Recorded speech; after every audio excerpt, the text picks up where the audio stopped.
comme le dit souvent Serigne Babacar Sy Mansour. Je vous remercie. Donc c'était là les questions de M. Issa Tine du groupe Walfadjri. Donc on va enchaîner sur Pape Farah Gningue du groupe Futur Média avant de vous donner la parole, monsieur le ministre. Bonsoir, monsieur le ministre. Moi, j'ai une question. Est-ce que quand on circule dans la rue, est-ce qu'on est obligé de porter un masque? Et l'autre, donc, que signifie particulièrement dans la région de Dakar? Est-ce que dans les autres régions, on peut faire des manifestations? Merci à monsieur Pape Farah Gningue. Une autre question, avant de vous laisser répondre, celle de monsieur Pape Ibrahima Ndiaye du groupe e-Radio. Bonsoir à tous. Alors, monsieur le ministre, j'ai une question qui concerne l'organisation des cérémonies de levée des corps. Beaucoup de Sénégalais y voient une démarche, disons, contradictoire, surtout quand il s'agit d'une personnalité qui est décédée. Qu'est-ce que l'État compte faire par rapport à cela? Et une autre question qui concerne l'état d'urgence. Est-ce que si la tendance se poursuit, on peut s'attendre à un retour de l'état d'urgence au Sénégal? Merci à tous. Donc, monsieur le ministre, vous avez la parole. Peut-être après, tout à l'heure, nous reviendrons pour 2 ou 3 autres confrères avant de clôturer cette conférence. Donc voilà, merci. Vous pouvez y aller. Merci beaucoup. Je commencerai par votre confrère de Walfadjri, je pense qu'il s'appelle Issa Tine, c'est ça? Bon, qui a posé des questions sur les mesures de restriction qu'on a eu à prendre. Les mesures de restriction, je pense qu'aujourd'hui, il faut être aveugle pour considérer qu'il n'y a pas de résultat. Parce que déjà, on part juste du principe que le virus ne circule pas seul, il est sur un vecteur.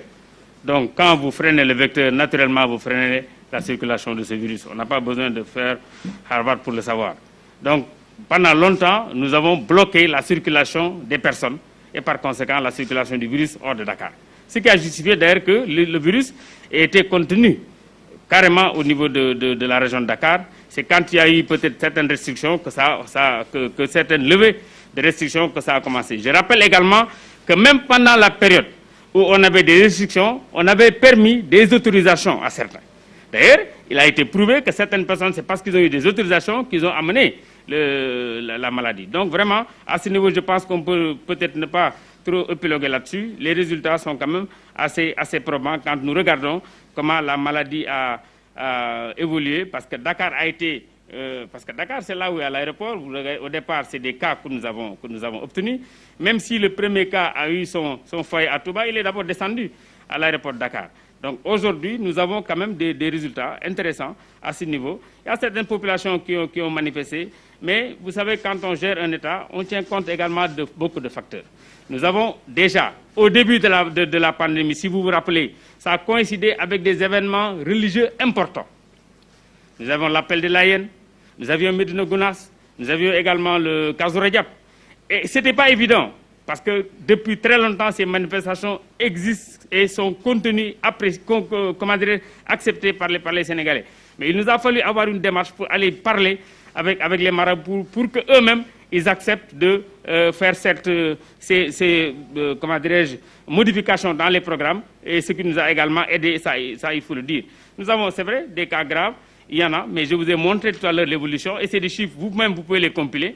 Si vous voyez très bien, vous regardez qu'il y a encore la maladie, mais l'évolution n'est pas au même rythme qu'il était entre avril et mai, et entre mars et avril. Donc ça également, c'est des réalités, c'est des choses que vous pouvez vous-même compiler tous les jours.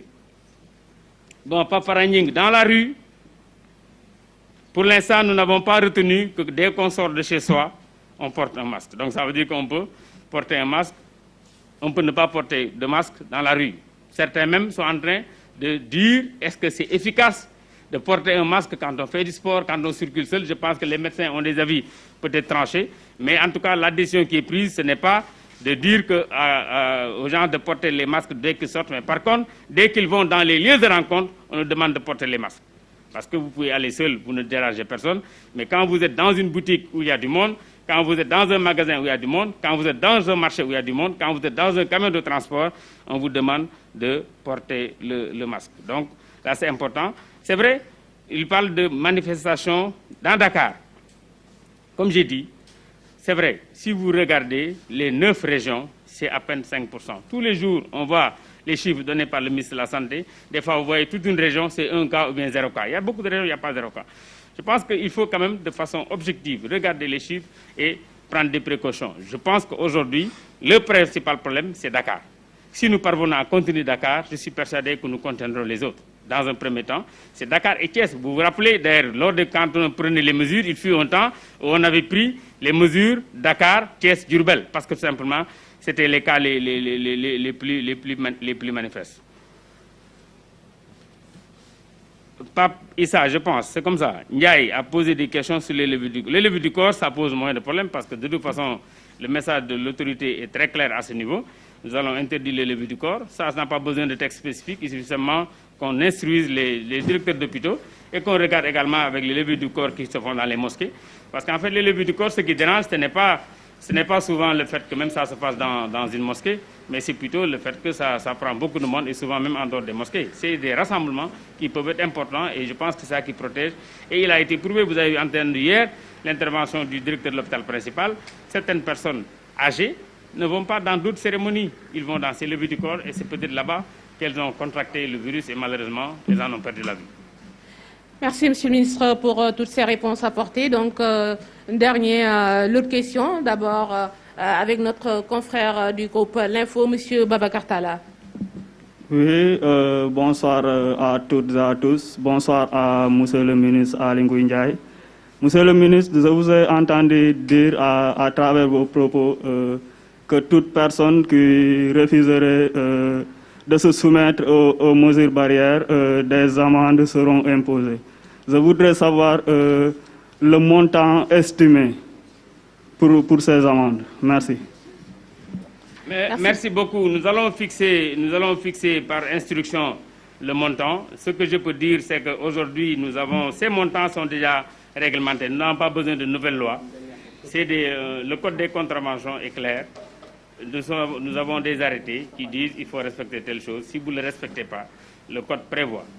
Quand je prends les amendes, nous pouvons aller de 200 francs à 20 000 francs. L'agent verbalisateur apprécie.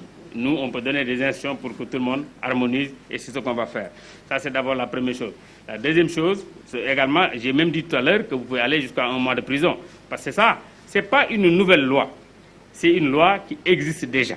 Donc là aussi, je voudrais le préciser. Il suffit seulement maintenant que les gens soient plus regardants dans l'application de cette loi. Merci donc, M. Moustapha Dian du groupe Sud FM pour une question. Merci beaucoup. Bonsoir à tous.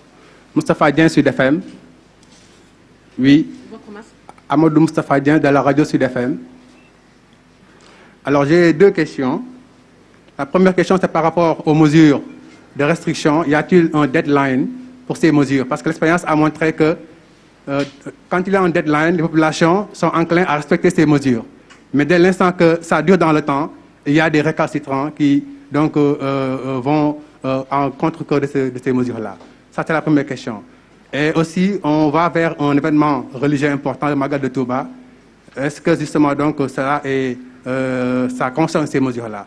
Dernière question, par rapport à la question de mon confrère, y a-t-il des vérités qui seraient tues, qui seraient secrètes, qui ne seraient pas dites aux populations par rapport à la maladie? Merci.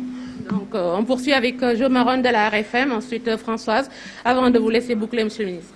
Voilà, je vous remercie, Monsieur le ministre. J'ai une question. C'est-à-dire, l'expérience nous a montré qu'avec les mesures qui ont été prises, il y avait la pression de la rue. Donc, vous étiez obligé d'ouvrir un peu les lieux de culte, entre autres.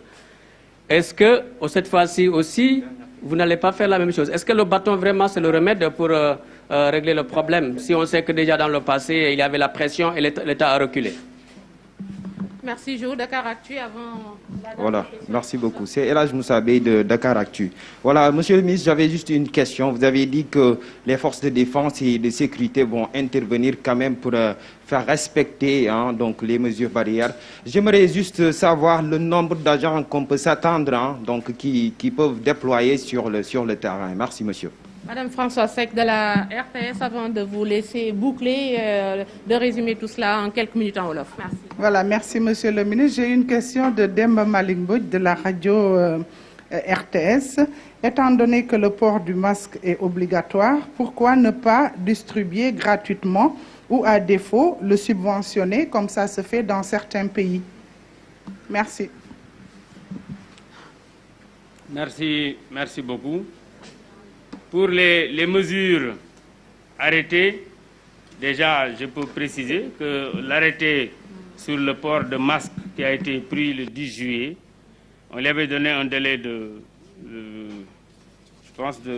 3 mois, mais tout est que c'est un arrêté qu'on peut toujours renouveler. Mais pour l'instant, nous ne maîtrisons pas encore l'évolution de la maladie, qu'on mette dans un délai ou qu'on ne le mette pas. Si on le met et que également à l'arrivée du délai, ce n'est pas respecté, c'est des arrêtés, on les reprend. Même si c'était des décrets, on les renouvelle tout simplement. Donc à ce niveau, je ne pense pas que ça pose problème. Mais le nouvel arrêté qu'on va prendre maintenant pour l'interdiction des rassemblements, l'interdiction donc des manifestations sur la voie publique de façon systématique dans la région de Dakar, dans les autres régions, comme c'est permis d'ailleurs par la réglementation qui est en vigueur, les gouverneurs et les préfets vont apprécier.